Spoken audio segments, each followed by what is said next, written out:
మహాదేవుడును మన రక్షకుడైన యేసుక్రీస్తు ప్రభు వారి అత్యున్నతమైన నామంలో లైఫ్ చర్చ్ వైజాగ్ నుంచి మీకు శుభములు తెలియజేస్తా ఉన్నాను. ఎలా ఉన్నారు? అంతా క్షేమంగా ఉన్నారు కదా? ఈరోజు యెషయా గ్రంథం 41వ అధ్యాయం 10వ వచనం చదువుకుందాం. నువ్వు నా దాసుడు అనియు నేను నిన్ను ఉపేక్షింపక ఏర్పరచుకుంటున్ననియు నేను నీతో చెప్పి ఉన్నాను. నీకు తోడై ఉన్నాను, భయపడకము. నేను నీ దేవుడినైనను, దిగులు పడకము. నేను నిన్ను బలపరుతును, నీకు సహాయం చేయవాడును నేనే. నీతిను నా దక్షిణ హస్తంతో నిన్ను ఆదుకొందును. ఈ మాటలు చదువుతున్నప్పుడు వ్యక్తిగతంగా దేవుడు మనతో మాట్లాడుతున్నట్టుగానే ఆనాడు ఇశ్రాయేలుతో దేవుడు మాట్లాడుతూ ఉన్నాడు. ఈ మాటల్లో గొప్ప ఆదరణ, ప్రోత్సాహం, ధైర్యాన్ని, గొప్ప నిరీక్షణ నింపే మాటలుగా కనిపిస్తుంది కదా. నేను నిన్ను ఏర్పరచుకున్నాను అంటున్నాడు. కాబట్టి నువ్వు భయపడడం అవసరం లేదు. నేను నీకు తోడుగా ఉంటాను, నిన్ను సహాయం చేయవడం నేనే అని దేవుడు ఇశ్రాయేలుతో పలుకుతున్న మాటలు ఇవి. ఈ దినన్న మనతో కూడా దేవుడు మాట్లాడుతున్నాడు. మనం ఏ విషయంలో భయపడడానికి వీల్లేదు. కొన్నిసార్లు పరిస్థితులు చాలా ప్రతికూలంగా ఉంటాయి. కుటుంబ పరిస్థితులు అయితేనేమి, ఆర్థిక పరిస్థితులు అయితేనేమి, ఆయా సమస్యలు మన జీవితంలో ఎదురవుతున్నప్పుడు చాలా ఒత్తిడికి, చాలా నిరాశ నిస్పృహకు గురి చేసేటట్లుగా కనిపిస్తూ ఉంటుంటాయి. కానీ దేవుని వాగ్దానం మాట్లాడుతుంది, భయపడకము, నేను నీకు తోడుగా ఉంటాను. నేను నిన్ను ఏర్పరచుకున్నాను, దిగులు పడకము, నీకు నిన్ను సహాయం చేయవాడు నేనే అని దేవుని వాక్యం మాట్లాడుతుంది. నిజంగా ఆయా పరిస్థితికి తగినట్లుగా దేవుడు మనకు సహాయం చేస్తాడు. ఈ పరిస్థితి నుంచి నన్ను ఎవరు ఆదుకుంటారు అని కొన్నిసార్లు మనం దిగులు పడుతుంటుంటాం. కానీ ఆ సమస్యను, ఆ పరిస్థితిని దేవునికి అప్పగించినప్పుడు దేవుడు మన జీవితంలో కలుగు చేసుకుని మనకి ఆయన గొప్ప ఆదరణ కలిగించి ఆ పరిస్థితి నుంచి విడిపించడం మాత్రమే కాదు కానీ గొప్ప జయమిస్తాడు. ఈ సమయంలో ఆశారాజు గుర్తుకొస్తున్నాడు. ఆశారాజు మీదకి కూర్చున్నటువంటి జెరహు 10,000 సైన్య సమూహంతో దండయాత్ర చేస్తున్నాడు. అయితే చాలా భయపడిపోయాడు ఆశారాజు. యోధా ప్రజలందరూ కూడా భయపడిపోయారు. ఆ సమయంలో ఆశారాజు దేవుని సన్నిధికి వెళ్ళి మొరపెడతా ఉన్నాడు.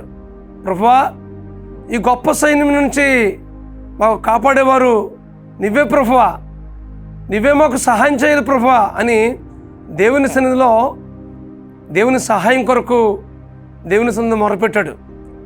అలా మొరపెట్టినప్పుడు దేవుడు కలుగు చేసుకున్నాడు. ఆ కూసుడైన జెరహు, ఆ 10,000 సైన్య సమూహం అంతను యోధా ప్రజల దగ్గరికి నిలవలేకుండా పారిపోయేటట్లు చేశాడు దేవుడు. దీనికి కారణం ఏంటో తెలిసిందా? ఆశారాజు చేసిన ప్రార్థన. ఆయన చేసిన ప్రార్థన చాలా గొప్పది.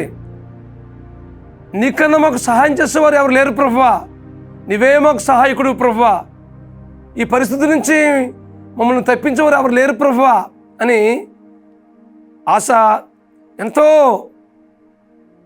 వేదనకరంగా, ఎంతో భారంగా దేవుని సన్నిధిలో ప్రార్థన చేసినప్పుడు దేవుడు కలుగు చేసుకుని యూదా ప్రజల పక్షంగా, ఆశారాజు పక్షంగా నిలబడి జెరహు ఆ 10,000 సైన్య సమూహం అంతను వారి ఎదుటి నిలవలేకుండా పారిపోయేటట్లు చేశాడు దేవుడు. దేవుడు మనకి గొప్ప సహాయకుడు. ఈ విషయాన్ని మీరు గ్రహించవలసిందిగా ప్రభువు పేరిట మీకు మనం చేస్తున్నాను. మన పరిస్థితులు ఎలాగ ఉంటాయంటే, అన్నీ చుట్టుముడుతూ ఈ పరిస్థితి నుంచి నేను ఎలా బయటకు రాగలను, ఈ సమస్య నుంచి నన్ను ఎవరు తప్పిస్తారు, ఈ సమస్య నుంచి నాకు ఎవరు సహాయం చేస్తారు అని మనం ఎదురు చూస్తున్నప్పుడు దేవుని సన్నిధిలో మనం మొరపెడితే తప్పనిసరిగా దేవుడు కలుగు చేసుకుని ఆ పరిస్థితి నుంచి మనకు లేవనెత్తాడు. కాబట్టి ఏ విషయంలో మనం భయపడకూడదు. దేవుని వాక్యం మాట్లాడుతుంది, భయపడకు, నేను నీకు తోడుగా ఉంటాను, నేను నిన్ను బలపరుస్తాను, నేను సహాయం చేస్తాను అని దేవుని వాక్యం మాట్లాడుతుంది. కాబట్టి ఏ విషయంలో మనం దిగులు పడకుండా, భయపడకుండా, పరిస్థితుల వైపు చూస్తూ ఏమాత్రం కూడా కృంగిపోకుండా ఆ పరిస్థితుల నుంచి విడిపించే దేవుని వైపు చూస్తూ గొప్ప నిరీక్షణ కలిగి ఉందాం. దేవునికి మన సమస్యను అప్పగిద్దాం. దేవుని సన్నిధిలో మనం కనిపెడదాం. అట్టి కృప పరిశుద్ధాత్మ దేవుడు మీకు అనుగ్రహించి నడిపించుగాక. ప్రార్థన చేసుకుందాం. పరమస్వరూపుడా, మహాకృప గల మా తండ్రి, ఈ వాక్యం ఉంటున్న మా ప్రియుల జీవితాల్లో ఏ సమస్యలు గుండా వీరు ప్రయాణం చేస్తున్నారో, ఏ వేదనకరమైన స్థితి వీరి జీవితాల్లో అలుముకోయిందో, ఇదిగో ప్రభా, వాటన్నిటి నుంచి విడిపించవలసిందిగా ప్రార్థిస్తున్నాం. ప్రభా, నేను నిన్ను బలపరుస్తాను, నీకు నేను సహాయం చేస్తానని వాగ్దానం చేస్తావు కదా ప్రభా. ఆ వాగ్దానం నెరవేర్పు మా ప్రియుల జీవితంలో జరిగించవలసిందిగా ప్రార్థిస్తున్నాను మా తండ్రి. ఆశ ప్రార్థన ఆలకించిన దేవుడువు, వీరి జీవితాల్లో కూడా వీరి ప్రార్థన ఆలకించి వీరి జీవితంలో గొప్ప నిరీక్షణ నింపి ఆ సమస్య నుంచి, ఆ శ్రమల నుండి, ఆ వేదనకరమైన పరిస్థితి నుంచి లేవనెత్తి వీరి జీవితంలో శాంతిని, సమాధానాన్ని అనుగ్రహించి గొప్ప జయమిచ్చి విడిపించి మీరు మహిమ పొందమని మా ప్రభువును, మా రక్షకుడునైనా యేసుక్రీస్తు ప్రభు వారి అత్యున్నతమైన నామంలో ఈ ప్రార్థన అడిగి వేడుకుంటున్నాం మా పరమ తండ్రి. ఆమేన్, ఆమేన్, ఆమేన్. మిమ్మల్ని బలపరిచి మీకు సహాయం చేయట్లో, మీకు తోడుగా ఉండి ఆ సమస్య నుంచి, శ్రమల నుంచి విడిపించట్లో పరిశుద్ధాత్మ దేవుడు మీకు సహాయం చేసి నడిపించును గాక. God bless you friends. Have a wonderful day. దేవుడు మీకు తోడుగా ఉండి నడిపించును గాక.